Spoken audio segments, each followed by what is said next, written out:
एक राजा का राज भले ही खत्म हो सकता है, पर उसकी लेगेसी हमेशा अमर होती है और हमारे किंग तचाला के लिए Wakanda forever. Black panther movie Marvel Cinematic universe की सबसे बेहतरीन मूवी तो साबित हुई ही थी, पर इसने अपनी ऑसम विजुअल इफेक्ट्स, बेहतरीन कैरेक्टर्स और उनकी परफॉर्मेंस और अफ्रीकन कल्चर्स को खूबसूरती से इम्ब्रेस और इनकॉर्पोरेट करने के चलते ये मूवी दुनिया भर में एक कल्चरल फिनोमेना बनी, जिसने क्रिटिकली और फाइनेंशियली बहुत ज्यादा झंडे गाड़े। और आज की इस वीडियो में आपको मौका मिला है इस मूवी को और अच्छे से जानने का, जिसकी रिक्वेस्ट हमारे सब्सक्राइबर्स द्वारा पिछले कम्युनिटी पोल में तो मिली ही थी, साथ ही साथ हमें कमेंट्स में भी कई बार इस टॉपिक को सजेस्ट किया गया था, जिसके लिए आप सबका बहुत बहुत शुक्रिया। तो चलिए इसी नोट पर जानते हैं 15 अमेजिंग, माइंड ब्लोइंग और awesome the black panther movie facts, वो भी भारी भरकम स्पॉयलर्स के साथ, क्योंकि आज की इस वीडियो में आपको पता चलने वाला है कि क्यों नहीं बना पाए थे वेस्ली स्नैप्स अपने जमाने में ब्लैक पैंथर। वकांडा फॉरएवर की सलूट का आखिर मतलब क्या है, कितना वक्त लगता था माइकल बी जॉर्डन को अपने निशान बनवाने में, किन किन चीजों से इंस्पिरेशन ली गई थी वकांडा और उसके वाइब्रेनियम की, इस मूवी के अंदर स्पाइडरमैन का कौन सा विलन दिखने वाला था, और फाइनली जानेंगे इस मूवी के क्रिटिकल और फाइनेंशियल परफॉर्मेंसेस के बारे में। ये और बहुत कुछ आपका इस वीडियो में इंतजार कर रहे हैं, तो देर किस बात की। हे गाइस, मेरा नाम है पंकज सागर और आपका स्वागत है गेमों को हिंदी की एक और फ्रेश वीडियो में। Now without wasting any more time, let's get started.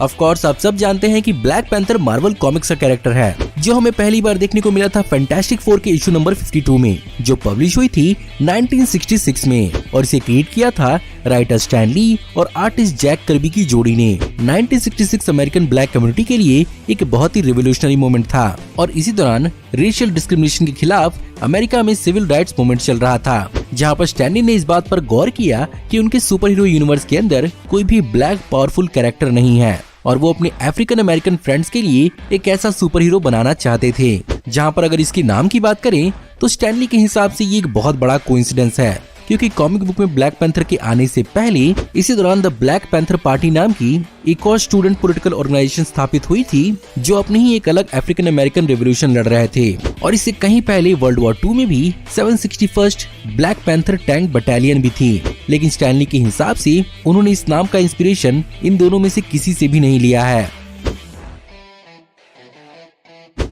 भले ही 2018 में ब्लैक पैंथर की मूवी ऑफिशियली रिलीज हुई हो, लेकिन ब्लैक पैंथर मूवी को बनाने का सपना 26 साल पहले ही देखा गया था, जहां पर 1992 में हॉलीवुड में अफ्रीकन और उनके कल्चर्स को सही रूप से रिप्रेजेंट करने के लिए वेस्ली स्नैप्स ब्लैक पैंथर की मूवी बनाना चाहते थे, जहां पर इस मूवी के लिए उन्हें स्टैन ली का भी साथ मिला, लेकिन 1996 तक एक अच्छी स्क्रिप्ट के ना बनने के कारण इस मूवी को कैंसिल कर दिया गया, जहां पर वेस्ली स्नैप्स के हिसाब से बहुत सारे लोग इस मूवी को द ब्लैक पैंथर पार्टी के बायोपिक के रूप में कंफ्यूज कर रहे थे। फाइनली मार्वल ने एक दूसरी मूवी बनाई और ब्लेड मूवी के अंदर वेस्ली स्नैप्स को कास्ट किया गया, और 2005 में मार्वल स्टूडियोज के शुरू होने के साथ ही ब्लैक पैंथर को आगे के फ्यूचर के लिए शेल्व कर दिया गया। हम सब जानते हैं कि ब्लैक पैंथर का मार्वल सिनेमैटिक यूनिवर्स में पहला debut Captain America Civil War movie में हुआ था, लेकिन इस मूवी से पहले भी चैडविक बोसमैन ने मार्वल सिनेमैटिक यूनिवर्स में कई रोल्स के लिए ऑडिशन दिया था, जहां पर वो आयरन मैन 3 में कई सारे कैरेक्टर्स और गार्डियंस ऑफ द गैलेक्सी में ड्रैक्स के रोल के लिए भी ऑडिशन दे चुके थे, लेकिन उनका ऑडिशन सबसे ज्यादा फिट बैठा ब्लैक पैंथर मूवी के लिए, और वो बेसिकली फिल्म मेकर्स की यूनानिमस चॉइस बने, जहां पर उन्होंने अपने कैरेक्टर के लिए एक बहुत ही तगड़ा ट्रेनिंग प्रोग्राम भी शुरू किया और अपने कई सारे मार्शल आर्ट टेक्निक्स को भी रिफाइन किया था। इसके ऊपर से उन्होंने अपने एक्शन के लिए message from the king movie से अपनी जोसा एक्शन को फिर से इस्तेमाल किया। इन सब के ऊपर सबसे ट्रेजिक बात तो ये है कि उसी दौरान उन्हें ये भी पता चला था कि उन्हें स्टेज 3 कैंसर है, लेकिन फिर भी उन्होंने अपने तगड़े परफॉर्मेंस से हमें एंड गेम मूवी तक पता नहीं चलने दिया। भले ही मार्वल का मैजिकल और वंडरफुल वकांडा पूरी तरह से फिक्शनल है, पर इसके क्रिएशन में कई सारे रियल एलिमेंट्स का इस्तेमाल किया गया है, और रायन कुगलर ने बकायदा एक गाइड तैयार की थी वकांडा और उससे जुड़े हुए छोटे छोटे डिटेल्स को लेकर। एग्जाम्पल के रूप में इसके नाम से शुरुआत करते हैं, जहां पर वकांडा टर्म को केनिया के वकाम्बा ट्राइब के नाम से लिया गया है, जिन्हें जनरली काम्बा भी बुलाया जाता है। वहीं पर दूसरी ओर इस नेशन और इसके आइसोलेशन का इंस्पिरेशन रायन कुगलर को रियल अफ्रीकन कंट्री लेसोथो से आया था, जिस पर कब्जा कर पाना हिस्ट्री में बहुत ही मुश्किल रहा है। और तो और इस कंट्री का सिंबल यानी ब्लैंकेट इस मूवी के अंदर बॉर्डर ट्राइब्स भी इस्तेमाल करते हुए दिख सकते हैं। वहीं पर दूसरी ओर वाइब्रेनियम भी एक्चुअली एक रियल लाइफ रियर एलिमेंट से इंस्पायर्ड है, जिसका नाम है कोल्टन, और ये सिर्फ और सिर्फ कॉन्गो में ही मिलता है।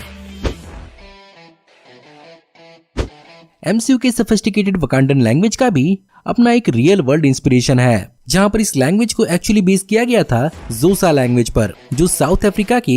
सदर्न ईस्टर्न पार्ट में बोला जाता है, जहां पर ये साउथ अफ्रीकन नगूनी लोगों का लैंग्वेज है। और इस लैंग्वेज को प्राइमरी वकांडन लैंग्वेज बनाने का सबसे बड़ा रीजन एक तो चैडविक बोसमैन का इस लैंग्वेज की एक्सेंट को लेकर कंफर्ट था, वहीं पर ब्लैक पैंथर के पिता तचाका का रोल प्ले करने वाले जॉन कानी की भी ऑफिशियल लैंग्वेज है, और उन्होंने ही पूरे के पूरे कास्ट मेंबर्स को इस लैंग्वेज को समझने में हेल्प की।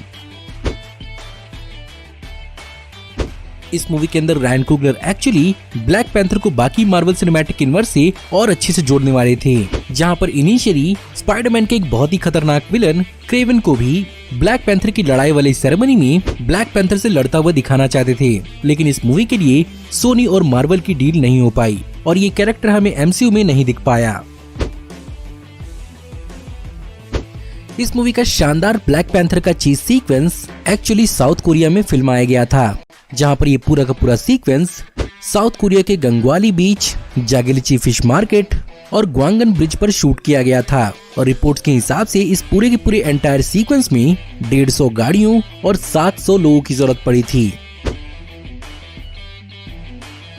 इस मूवी के अंदर क्रॉस हैंड वकांडन सलूट का भी अपना एक बहुत ही खास मतलब है, जहां पर डायरेक्टर रायन कुगलर के हिसाब से उन्हें इसे चुनने के कई कारण थे, जिसमें सबसे पहला इंस्पिरेशन थी फेरोज के टूम्ब, जिसमें उन्हें क्रॉस हैंड्स के साथ दफन किया जाता था। वहीं पर अमेरिकन साइन लैंग्वेज में इसका मतलब गले लगाना यानी हग करना भी होता है।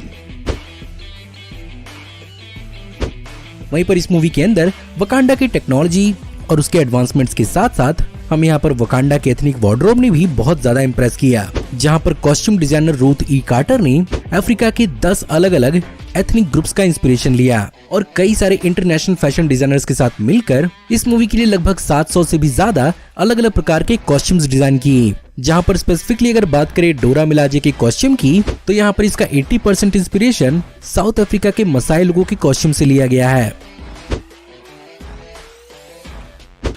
वहीं पर अगर बात करें आइकॉनिक ब्लैक पैंथर के सूट की, तो इस मूवी के अंदर तचाला के पिता तचाका के ब्लैक पैंथर कॉस्ट्यूम को black panther man without fair story line से लिया गया है। वहीं पर ब्लैक पैंथर के नैनाइट सूट को तानेहिसी कोट्स के ब्लैक पैंथर रन से लिया गया है। वहीं पर फाइनली किलमॉन्गर के सूट को क्रिस्टोफर प्रीस्ट के ब्लैक पैंथर से लिया गया है।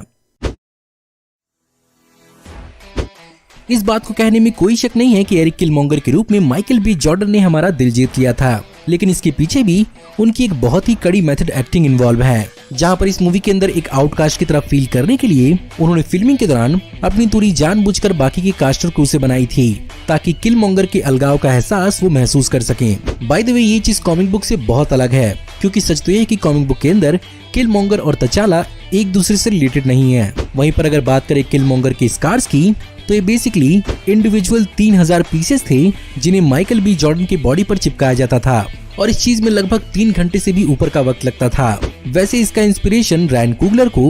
ग्लोरी मूवी के डेंजल वॉशिंगटन के स्कार से आया था। इस मूवी के ऑस्कर विनिंग कंपोजिशन के लिए लडविग गैरिसन और उनके एफर्ट्स ही जिम्मेदार हैं, जहां पर कंपोजर लडविग गैरिसन ने अफ्रीका ट्रैवल किया था और अफ्रीका के ग्राहम्सटाउन के international library of African music में उन्होंने कई सारे अफ्रीकन ट्राइब्स और उनके म्यूजिक को स्टडी किया और उसी दौरान उन्होंने कई सारे लोकल म्यूजिशियंस को भी रिकॉर्ड किया। वहीं पर अगर बात करें इस मूवी के फाइनल स्कोर की, तो इसके लिए उन्होंने 92 pieces of live orchestra, 40 person choir और 40 डिफरेंट म्यूजिशियंस को रिकॉर्ड किया था। ब्लैक पैंथर मूवी ने अपने विजुअल इफेक्ट से दुनिया भर के लोगों को बहुत ज्यादा हैरान और इम्प्रेस किया, जहां पर इस मूवी के अंदर भी लगभग 1.5 दर्जन से भी ज्यादा अलग अलग मशहूर विजुअल इफेक्ट कंपनीज ने एक साथ काम किया है। जहां पर इस मूवी के लिए मेथड स्टूडियोज ने 3600 स्क्वायर किलोमीटर वकांडा का डिजिटल एरिया क्रिएट किया। वहीं पर इंडस्ट्रियल लाइट एंड मैजिक ने इसके लुक को डिजाइन किया है, जहां पर इसके आर्किटेक्चर और बिल्डिंग को क्रिएट करने की उनकी जिम्मेदारी थी, जहां पर तकरीबन 60,000 इंडिविजुअल बिल्डिंग्स के मॉडल्स को क्रिएट किया गया है। वहीं पर इन सब के ऊपर भी कई जगहों पर प्रैक्टिकल सेट्स और ऑब्जेक्ट्स का भी इस्तेमाल किया गया है।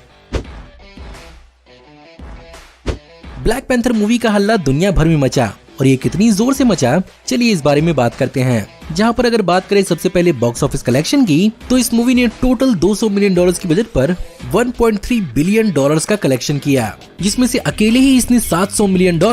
यूनाइटेड स्टेट्स और कनाडा से ही कमाए और ये उस समय अकेले दम पर सबसे ज्यादा कमाने वाली सुपर हीरो मूवी बनी थी। बात करें अगर अवार्ड्स की, तो यहाँ भी इसका एक बहुत ही शानदार जलवा देखने को मिला, जहाँ पर इस मूवी को टोटल 226 अवार्ड्स के लिए नॉमिनेट किया गया था, जिसमें से इसने 90 अवार्ड जीते और अकेले ऑस्कर में ही इसे 7 नॉमिनेशंस मिली थी, जिसमें बेस्ट पिक्चर भी शामिल थी। लेकिन यहाँ पर फिर भी इसे best costume design, best original score और बेस्ट प्रोडक्शन डिजाइन का अवार्ड मिला। वहीं पर बाफ्टा अवार्ड्स में इसने बेस्ट विजुअल इफेक्ट्स के लिए अवार्ड जीता और गोल्डन ग्लोब्स अवार्ड में इसे best motion picture, best original score और बेस्ट ओरिजिनल सॉन्ग का नॉमिनेशन मिला। वहीं पर ग्रैमी अवार्ड्स में बेस्ट रैप परफॉर्मेंस के लिए इस मूवी के किंग्स डेड गाने को बेस्ट रैप परफॉर्मेंस का अवार्ड मिला। वहीं पर लेडविग गैरिसन को इस मूवी के साउंड ट्रैक के लिए best score sound track for visual media का अवार्ड मिला।